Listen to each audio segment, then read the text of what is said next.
పైన పెద్ద పెద్ద పీఠాలు, కొన్ని భజన కేంద్రాలు కూడా ఏర్పాటు చేశారు. అక్కడ నిద్రించేందుకు అవకాశం ఉంది. ముఖ్యంగా సెక్టార్ 18లో వసతి ఏర్పాటు చేసుకోవచ్చు. నదికి 100 మీటర్ల పరిధిలోనే ఉంటాయి. సెక్టార్ 19, 18, 20 ఈ సెక్టార్స్ లో నాగసాధువులు, అఘోరాలు ఉంటారు. రైల్వే స్టేషన్ నుంచి అడుగడుగునా పోలీసులు గైడ్ చేస్తూ ఉంటారు. ఎటువైపు ఎలా వెళ్లాలో వాళ్ళని అడిగితే ఇంకా బెటర్. ఇక ఎంత జాగ్రత్తగా ఉన్నా, ప్రభుత్వం సమర్థవంతంగానే పనిచేస్తున్నా కొన్నిసార్లు మానవ తప్పిదాల కారణంగా తొక్కిసలాటలు జరుగుతాయి. ఎక్కువ మంది తరలి వచ్చే ఈవెంట్లకు ప్రత్యేకమైన దుస్తులు ధరించాలి. దానివల్ల అత్యవసర సమయాల్లో మిమ్మల్ని ఇతరులు గుర్తుపట్టే అవకాశం ఉంటుంది. అత్యవసర సమయాల్లో బయటకు వెళ్లేందుకు దారులు ఎక్కడ ఉన్నాయో ముందుగానే చూసుకోవాలి. ఒకవేళ తొక్కిసలాట జరిగే అవకాశం ఉన్నట్టు గ్రహిస్తే అక్కడి నుంచి బయటకు వెళ్లే ప్రయత్నం చేయాలి.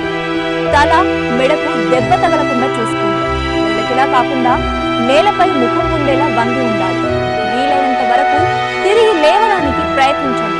అవసరమైతే లేచి ఉన్న వారి సాయం తీసుకోండి. జన సమూహంలో నుంచి బయటపడే ప్రయత్నం చేయాలి.